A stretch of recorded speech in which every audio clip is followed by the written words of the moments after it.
All right, as is customary when I start these videos, I always like to clear one thing up so that you guys, well, the one thing that I know you guys are going to comment the most. I just want to get it out of the way. Two things. One, I am up to my final audio trick with this thing. I have a mic that I'm looking at ordering if this trick doesn't work. So as you're hearing this, if it sounds terrible, then a new microphone is on the way. Stop bothering me about it. The second thing, a lot of you guys are complaining that I'm sitting down. We've talked about this. Nothing I can do about it right now. And you guys being like, oh, Rusty Buckets, he taught you how to sit. Jacob did not have a running fucking monopoly on sitting down while recording videos, okay? Every NBA YouTuber ever did it. I was the only motherfucker who stood. Shut up. I am going to apologize, which is something that I usually don't do. But Lakers fans, I was wrong already. That was quick. Wow, impressed. Nick, quick turnaround. Well, I wasn't wrong. I still hate the Russell Westbrook trade. I still think that was really, really dumb. But, and I did say this in that Russell Westbrook video where it was like the most hilarious trade of all time. I did say the reality is that, like, even though as it stands, this Lakers roster sucks because there's like 3 guys on it. It's the Lakers. It's LeBron. People are going to take pay cuts. They're going to get their shooting one way or another. It's going to materialize whether we want to believe that it will or not. And it did. You bring in Dwight Howard again for the 3rd time. You bring in Kent Bazemore, Trevor Ariza, Wayne Ellington. Like, they bring in, I know the jokes. Oh, my gosh, the Lakers getting back together with all their ex-girlfriends and doing all this stuff, collecting as many antiques as they possibly can. Maybe Wesley Matthews will come back. Maybe Danny Green will come back, because as of this recording, technically, if this comes out, maybe Danny Green is signed, because I know that's been a thing that's been sort of materializing over the last few days. But you also, did I even mention Carmelo? I don't even think I said, did I not say Carmelo? It doesn't matter. But you also bring in Kendrick Nunn, and you bring in Malik Monk as well. I want to talk about them for just a second. First of all, the point that I was getting at there was, good job, Rob Pelinka. You are still a really, really good GM. People were like, oh, I thought you said he had terrible asset management. No, I said he had terrible asset management in the Russell Westbrook trade. But otherwise, he's been notedly very, very good at it, which is there's a reason that the Lakers just won a championship. It definitely helped that they had LeBron, which Pelinka didn't. Never mind. There's been a lot of discourse about what Kendrick Nunn and Malik Monk are doing, because people are like, wow, they're already ring chasing this early in their career. Like, that's all that they're doing. No, that's not really all that it is. I mean, maybe in a vacuum, that is what it looks like. I've never used that phrase before, so I don't know if that's actually how you use it. I've just heard other people say it. I've never understood it.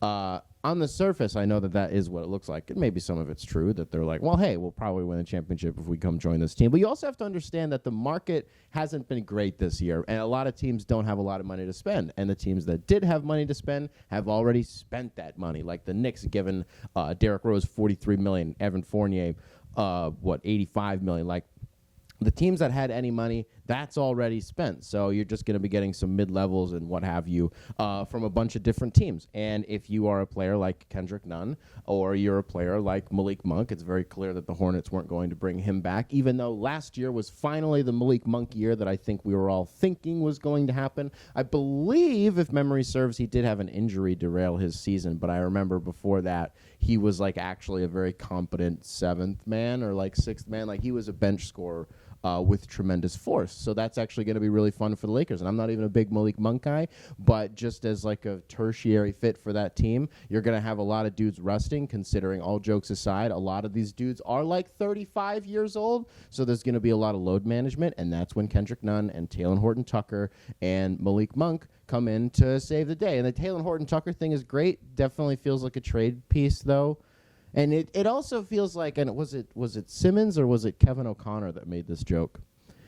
That was like, it feels like Talen Horton-Tucker did it for like 3 preseason games, and we all got really, really excited. And then we were just waiting for like something meaningful to happen, which I don't totally agree with, but it's definitely a funny joke. This just goes back to what I was talking about the other day, though, when we were talking about the Bulls and how it seems like there's this very strong emphasis on how many points can we score a game while trying to let up like less than 140. Like, we want to win games 155 to 147, and that to me is exactly what the Lakers just did. Like, if they want to bring back Wesley Matthews, or if they want to, can they even bring back Schroeder at this point? I kind of don't think that they can. Is there a trade to be had? Probably not until midseason. I think this roster is not going to look the same. I think at the trade deadline, it's also definitely the biggest indication that we have that LeBron is still the general manager. Because listen, can we just say this about the Melo thing?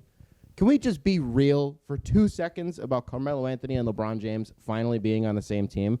Dude, it was like a year and a half that LeBron was like, man, we got to get Melo on a team. Like, he's still got it. And he's lobbying for his friend, his lifetime friend. We're like, Bron, you have cap and a roster spot. And he was like, nah, not here. What do you mean not here? And now finally Carmelo goes and proves that he can still play for 2 years. And LeBron's like, oh, yeah, we got a spot for you. There's a space for you. There's always been a space for you. It's funny how that works. What is the height of this offense? Just running a million dribble handoffs into the ground and then just running a pick and roll with Anthony Davis? Is that all that it's going to be? Because I feel like that's all that it's really going to be. I mean, maybe you can give like an entry pass to Melo and he can, do a little turnaround or something like that. But for the most part, is this team not just going to... And, I think with this Lakers team, I think that their ceiling is like 1. I don't think they'll be 1, but I think that could be their ceiling. Their floor...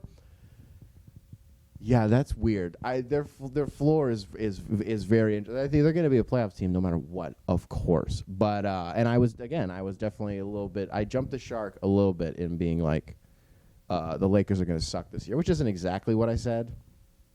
But I still hate the Russell Westbrook trade. But they built a roster around what they had already constructed to that point after making that trade. I still think the heel thing makes way more sense. But it also do you give the Lakers any credit at all for? Even though there is this very strong emphasis on now and winning a championship now with LeBron and Anthony Davis, you bring in guys like Kendrick Nunn and Malik Monk, and you re-sign Talen Horton-Tucker, and you have these 3 guys where it's like, that's a little future stuff right there, even though that's not really what they're thinking. The reality is it was just guys that were on the market, and that's kind of it. Is there any credit that we give them for that, though? Because, again, doesn't the Talen Horton-Tucker thing, you can say, he's going to be, a key piece of their foundation once Bron and AD are gone, or at least LeBron and then AD, ages gracefully, assuming he stays with L.A., because the Bulls just used up all their money for a few years, so that's not going to happen. They're going to have to re-sign Levine, next year? The Talen Horton-Tucker thing, it just feels... Do you believe he's going to see the end of that contract? Because I don't. I mean, there were whispers that he was going to get stolen away from the Lakers in the first place. So I don't believe he's going to be there. Who is this roster for? What was this roster constructed for? Because the way that it is you're going to be. I'm just going into it assuming that some of these guys. Doesn't it feel like Trevor Ariza has been kind of? How many years has it been since the Trevor Ariza that we once knew has been who he actually is? You know what I mean?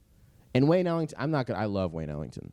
I have nothing bad to say about Wayne Ellington. I don't even have anything that bad to say about Ariza. I'm just saying it just feels like we're at a point, it's like with Jeff Teague, where the idea of Trevor Ariza or Jeff Teague is a lot better than the player itself when it's actually on the floor. You know what I mean? I just feel like we're there with him. I don't know. But anyways, I don't know what this roster is for. They're not playing 48-minute quarters. There's a lot of guys that need to get minutes here. And a guy like Kent Bazemore, I think he'll be a great 10th man or 9th man. But you saw it last year with Golden State. And this was another thing. Maybe this is what I'm getting from it was Kevin O'Connor or Simmons. Does Kevin O'Connor ever say anything wrong? When was the last time you disagreed with Kevin O'Connor? Just a great guy. Love him. But you saw it last year with Bazemore that the more responsibility he's given with Golden State, you're just kind of oh, okay. Maybe not. But I like him, but as as a second unit guy for sure. Again, it's also LeBron. So it's impossible that they're going to be bad. It is an impossibility, right? Given their current construction again. I swear every video I zero in on the same 3 buzzwords that I say. I think I've said current construction or something to the effect of it. There's been some other things I've said in this one. Said tertiary a few times. How do you think the Lakers are going to do this year?